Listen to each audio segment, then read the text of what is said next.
السلام علیکم ورحمۃ اللہ وبرکاتہ۔ بسم اللہ الرحمن الرحیم۔ شہنشاہ بابر نے اودھ کے ایک انتہائی دیانتدار اور محنتی شخص میر باقی کو اس علاقے کا نیا عامل مقرر کیا تھا۔ میر باقی سلطان ابراہیم لودھی کے دور اقتدار میں بھی اسی عہدے پر فائز تھا۔ اسے خوشامد اور مصاحبت کے انداز نہیں آتے تھے اور وہ اپنے ماتحتوں کو بھی رشوت اور دوسری بدعنوانیوں میں ملوث ہونے سے روکتا تھا۔ اس لیے چھوٹے افسران سلطان کے سامنے دن رات اس پر الزام تراشیاں کرتے رہتے تھے۔ نتیجتاً افغان حکمران نے اسے معزول کر دیا۔ دہلی اور آگرہ پر قبضہ کرنے کے بعد جب بابر کو اس علاقے کے لیے ایک دیانتدار منتظم کی جستجو ہوئی تو مقامی باشندوں کی اکثریت نے میر باقی کا نام لیا۔ آخر کچھ دن کی تحقیق کے بعد بابر نے اسے آگرہ طلب کر کے انعام و اکرام سے نوازا اور دوبارہ اسی عہدے پر بحال کر دیا۔ اب وہی میر باقی اجودھیا کے دورے میں نئے اعزاز کے ساتھ مغل شہنشاہ کے ہمراہ تھا۔ بابر نے میر باقی کو حکم دیا کہ وہ اپنی نگرانی میں پہاڑی ٹیلے پر ایک ایسی عالی شان مسجد تعمیر کرائے جس سے خانہ خدا کے جلال و جمال کا بھرپور اظہار ہو۔ اس کے ساتھ ہی حضرت موسیٰ عاشقان کے مزار اور اس کے قریب ہی درویشوں کے قیام کے لیے ایک خانقاہ کی تعمیر کا بھی حکم دیا۔ پھر جب مغل شہنشاہ اجودھیا سے رخصت ہونے لگا تو اس نے امیر الدین اور دوسرے درویشوں کے ماہانہ وظائف مقرر کیے۔ شہنشاہ اس کی ضرورت نہیں۔ امیر الدین نے ادب و احترام کے لہجے میں بابر کے اس فیصلے سے اختلاف کرتے ہوئے کہا، ہم فقیروں کے لیے 2 سوکھی روٹیاں کافی ہیں۔ میں تم لوگوں کے لیے سامان تعیش کے انبار نہیں لگا رہا ہوں۔ بابر نے زیر لب تبسم کے ساتھ کہا، میں جانتا ہوں کہ تم بھوکے پیٹ رہ کر بھی اپنا ایک ایک عہد نبھا دو گے۔ مجھے تمہارے حوصلے اور ظرف پر ذرہ برابر بھی شک نہیں ہے۔ میں تمہارے ہاتھوں کی عظمت اور برکت سے خوب واقف ہوں کہ یہ ہاتھ جان کنی کے عالم میں بھی کشکول نہیں بنیں گے، مگر شاید تم اس راز سے باخبر نہیں کہ انسان ایک وقت میں ایک ہی کام انجام دے سکتا ہے۔ مجھے بتانے والوں نے بتایا ہے کہ تم 2 روٹیاں حاصل کرنے کے لیے دن رات محنت کرتے ہو، پھر دینی کاموں اور ریاستوں کے لیے وقت کہاں سے لاؤ گے؟ اپنی کمزور جانوں پر حد سے زیادہ بار ڈالو گے، انجام کار وقت سے پہلے تھک کر مر جاؤ گے یا پھر بیمار ہو کر خاک کا بستر پکڑ لو گے۔ پھر اس حالت میں تم اپنے فرائض کس طرح انجام دو گے؟ بابر کی باتیں سن کر امیر الدین اور اس کے تمام ساتھی درویش حیرت زدہ تھے۔ اگرچہ سلطان سکندر لودھی بھی ایک شریف النفس حکمران تھا، لیکن اس نے بھی اس طرح درویشوں کی خبر گیری نہیں کی تھی۔ تمہارے ذمے اتنے کام ہیں کہ تمہیں اپنی ذات کی طرف دیکھنے کی فرصت ہی کم ملتی ہے۔ مغل شہنشاہ نے سلسلہ کلام جاری رکھتے ہوئے کہا، یہ حکومت وقت کا فرض ہے کہ وہ آبرومندانہ انداز میں تمہاری ضرورتوں کا خیال رکھے اور تمہیں معاشی طور پر اس قدر بے نیاز کر دے کہ تم کسی دشواری کے بغیر تبلیغ اسلام کا فریضہ انجام دے سکو۔ جب شہنشاہ بابر اجودھیا سے روانہ ہو کر آگرہ پہنچا تو بڑی پریشان کن خبریں اس کا انتظار کر رہی تھی۔ مختلف علاقوں سے موصول ہونے والی بغاوت کی خبریں سن کر مغل سردار حوصلہ ہار بیٹھے۔ بابر نے فوراً ہی اپنے ساتھیوں کی اس بے دلی کا اندازہ کر لیا تھا۔ نتیجتاً مغل بادشاہ نے آگرے کے قلعے میں ایک دربار عام منعقد کیا اور اراکین سلطنت سے لے کر عام و خاص اور تمام سپاہیوں کو بھی نہایت سختی سے تنبیہ کی کہ وہ اس دربار میں ضرور حاضر ہوں۔ پھر جب سلطنت مغلیہ سے تعلق رکھنے والا ایک ایک فرد قلعے کے طویل و عریض میدان میں پہنچ گیا تو بابر اپنی مسند پر کھڑا ہوا اور انتہائی پرجوش لہجے میں حاضرین سے خطاب کرنے لگا، میرے جاںباز ساتھیوں، تمہیں معلوم ہونا چاہیے کہ رسالت پناہ حضور اکرم صلی اللہ علیہ وسلم کے بعد سے اس وقت تک 3 فرما روائے اسلام ہندوستان آئے اور انہوں نے اس ملک پر حکومت کی۔ پہلے سلطان محمود غزنوی، اس وقت ہندوستان کے سیاسی حالات بھی شدید بد نظمی کا شکار تھے، بلکہ جگہ جگہ چھوٹے چھوٹے راجا حکومت کرتے تھے۔ پھر جب سلطان محمود غزنوی نے ہندوستان پر حملہ کیا تو اس وقت وہ ماوراء النہر، خوارزم اور خراسان کا بھی حاکم تھا، اور غزنوی فوج کی تعداد بھی 1,00,000 سے کم نہ تھی۔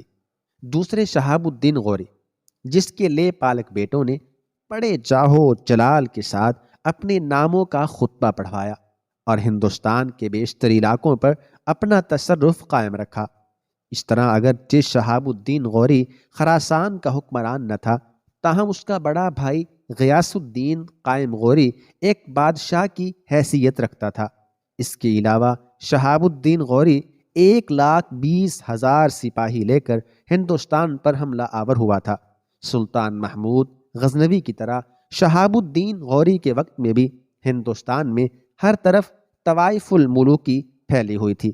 ان حکمرانوں کے برعکس میرا یہ حال ہے کہ میں جب پہلی بار ہندوستان آیا تو 1,500-2,000 سپاہی میرے ہم رکاب تھے۔ بے شک اس وقت بدخشاں، کابل اور قندھار پر میری حکومت تھی، لیکن ان شہروں سے نصف خراج بھی مجھ تک نہیں پہنچ سکتا تھا۔ جب میں نے ہندوستان کا رخ کیا تو ہندوستان کے ایک بڑے علاقے پر افغانوں کا تسلط تھا۔ اس طرح دشمن کی طاقت دیکھتے ہوئے میرے ساتھ 5,00,000 فوج ہونی چاہیے تھی۔ خود ابراہیم لودھی کا لشکر 1,00,000 سپاہیوں پر مشتمل تھا۔ اس کے علاوہ افغان حکمران کے دوسرے سیاسی حلیف بھی تھے، اور 1,000 کوہ پیکر جنگی ہاتھی بھی اس فوج میں شامل تھے۔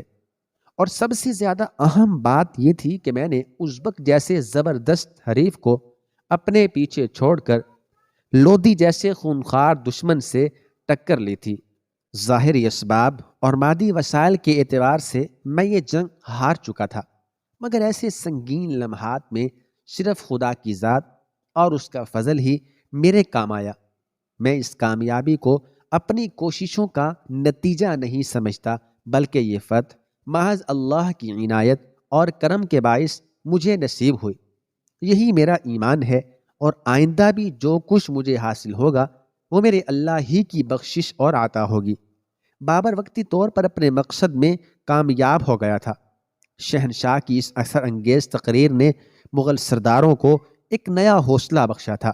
دربار عام سے خطاب کرنے کے بعد دوسرے دن بابر نے شاہان ہند کے خزانوں کا معائنہ کیا۔ امرائے سلطنت کے ان بے حقیقت سکوں کی طرف کیوں دیکھتے ہو؟ میرے دل کی طرف دیکھو، یہ وہ خزانہ ہے جو تمہاری محبتوں سے ہمیشہ بھرا رہے گا۔ اس روز مغل سرداروں کو اندازہ ہوا کہ ان کا حکمران صرف تاج و تخت کا ہی نہیں بلکہ دل کا بھی بادشاہ ہے۔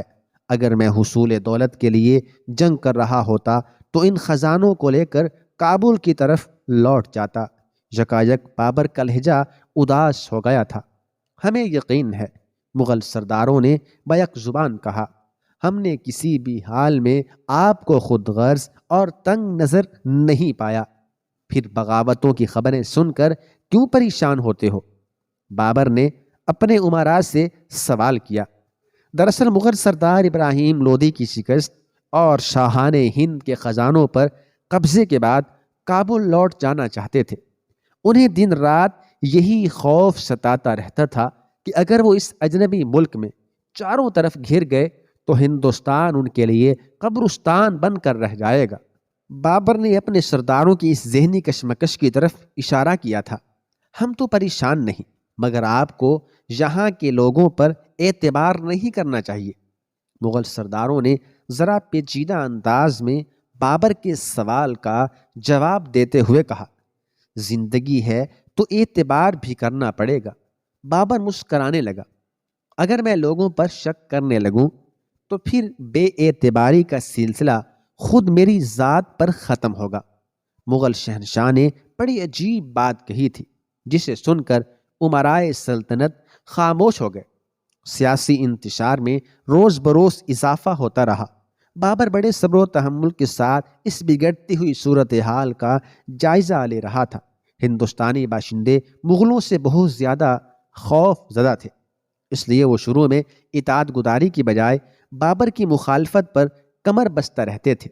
نتیجتاً قاسم خان نے سنبھل میں علی خان کرملی نے میوات میں، تاتار خان بن مبارک خان نے گوالیار میں، قطب خان نے اٹاوا میں اور ناظم خان نے بیانہ میں خود مختاری کا اعلان کر دیا۔ دریائے گنگا کے اس پار کے علاقے پر طاقتور افغان امیر نصیر خان لوہانی اور معروف خان کرملی قابض ہو گئے تھے۔ اگرچہ یہ دونوں سلطان ابراہیم لودھی کے مطیع اور فرما بردار نہ تھے، تاہم مصلحت وقت کے پیش نظر پانی پت کی جنگ کے بعد انہوں نے بہار خان ولد دریا خان لودھی کو سلطان محمد کا لقب دے کر اسے اپنا بادشاہ تسلیم کر لیا تھا۔ پھر یہ سب کے سب ایک لشکر جرار لے کر قنوج سے آگرے کی طرف بڑھے۔ ہر علاقے کے حاکم کی زبان پر ایک ہی نعرہ تھا: مغلوں کو ہندوستان سے نکالے بغیر ہم چین سے نہیں بیٹھیں گے۔ یہ بابر کے لیے بڑی آزمائش کا وقت تھا۔ اسی دوران بلب خان جلوانی بھی مغل شہنشاہ سے ناراض ہو کر سلطان محمد سے جا ملا۔ پھر ان لوگوں نے مل کر ہندوستانی رعایا کو اس حد تک بھڑکایا کہ شہروں اور قصبوں کے باشندے بھی بابر کی مخالفت کرنے لگے۔ پھر ایک دن نوبت یہاں تک پہنچ گئی کہ انسانوں کو اناج اور جانوروں کو چارہ بھی بڑی مشکل سے دستیاب ہونے لگا۔ اسے گردش وقت ہی کہا جا سکتا ہے کہ اس سال خلاف معمول گرمی بھی بہت زیادہ پڑی۔ مغل سرد علاقوں کے رہنے والے تھے، وہ اس ناسازگار موسم کو برداشت نہ کر سکے۔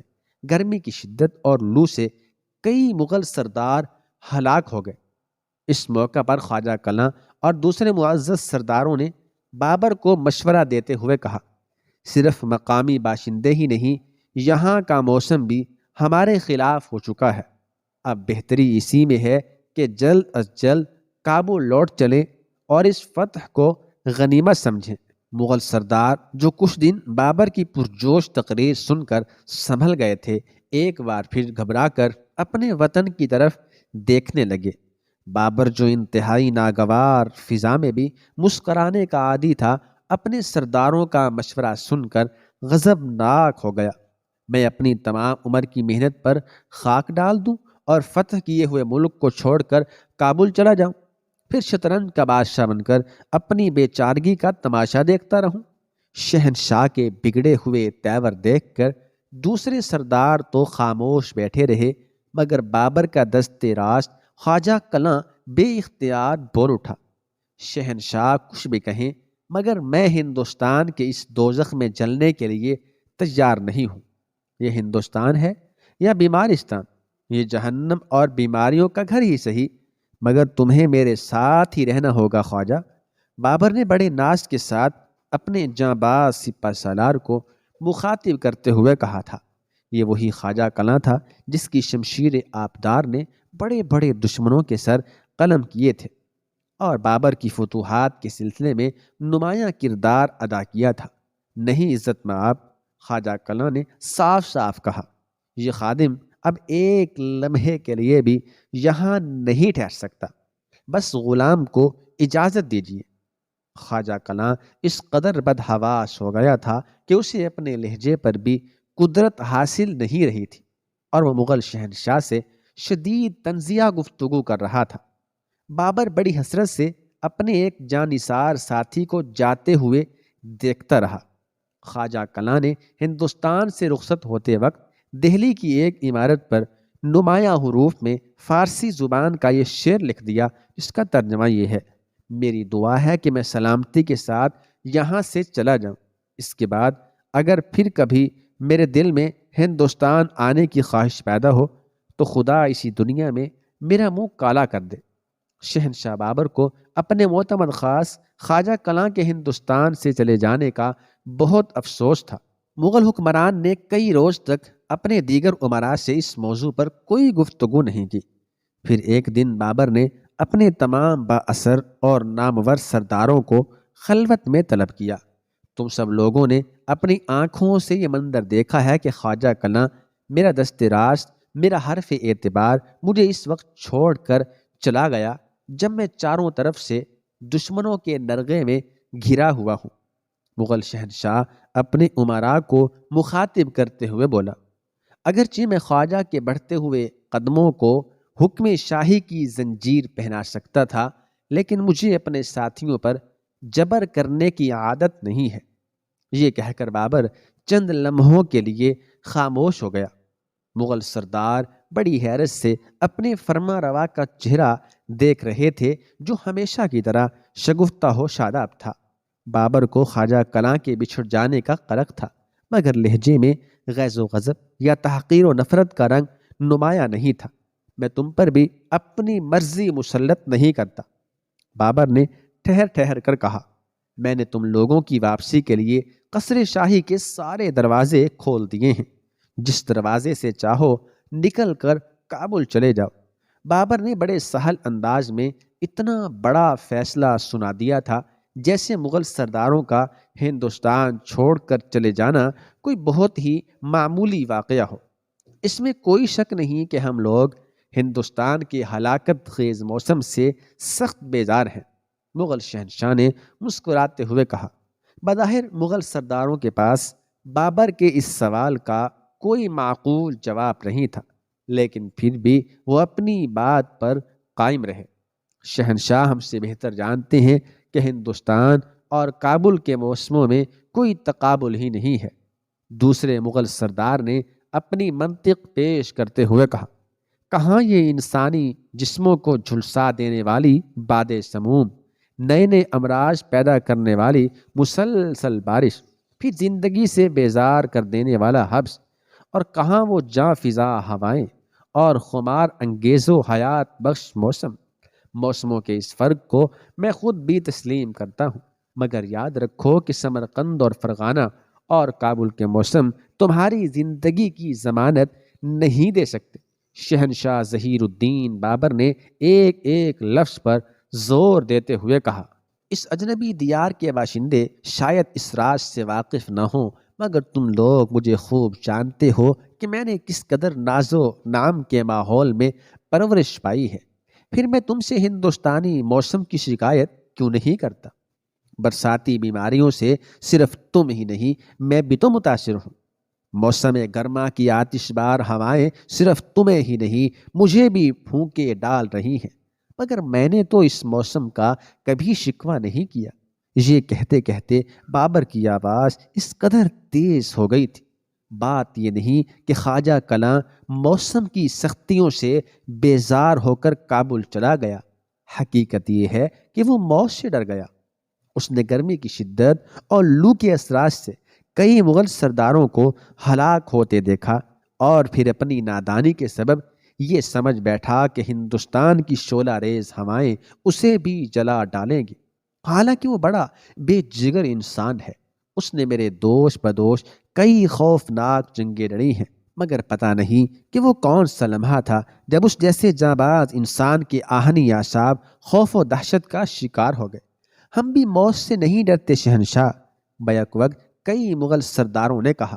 ہمیں تو بس ہندوستان کے اس بیہودہ موسم سے شکایت ہے۔ بظاہر مغل سردار موسم کی سختیوں کا بہانہ کر کے کابل لوٹ جانا چاہتے تھے، مگر در حقیقت وہ سب کے سب نئی نئی بغاوتوں اور سیاسی انتشار سے خوف زدہ تھے۔ تو کیا بدخشاں، سمرقند، بخارا اور کابل کا موسم تمہیں موت سے بچا لے گا؟ یکا یک شہنشاہ بابر کے لہجے سے ہلکی سی تلخی جھلکنے لگی تھی۔ تم کیا جانو کہ موسم کسے کہتے ہیں؟ میں صرف ایک جنگجو حکمران ہی نہیں، نرم و نازک جذبوں کا شاعر بھی ہوں۔ ایک شاعر سے پوچھو کہ موسم کیا ہوتا ہے۔ بابر بہت زیادہ جذباتی ہو گیا تھا۔ جو لوگ موسم کی سختیاں برداشت نہیں کر سکتے، انہیں یہ گردش ماہ سال حرف غلط کی طرح مٹا دیتی ہے۔ میں ہندوستان کی گرم ہوائیں اس لیے برداشت کر رہا ہوں کہ مجھے زیادہ عزت اور زیادہ سر بلندی درکار ہے۔ میں نہیں جانتا کہ تم نے زندہ رہنے کے لیے کون سا معیار مقرر کیا ہے۔ بہرحال تم میں سے جو شخص بھی کابل جانا چاہے، میری اجازت کے بغیر چلا جائے۔ آج کسی کے لیے کوئی پابندی نہیں، کوئی قانونی جبر نہیں، اور کسی رشتے کا کوئی حوالہ نہیں۔ بابر کی بات سن کر مغل سرداروں کے چہروں پر خوشی کا گہرا رنگ جھلکنے لگا۔ آپ بھی ہمارے ہمراہ کابل تشریف لے چلیے، بابر کے ایک معتمد امیر نے پرجوش لہجے میں کہا۔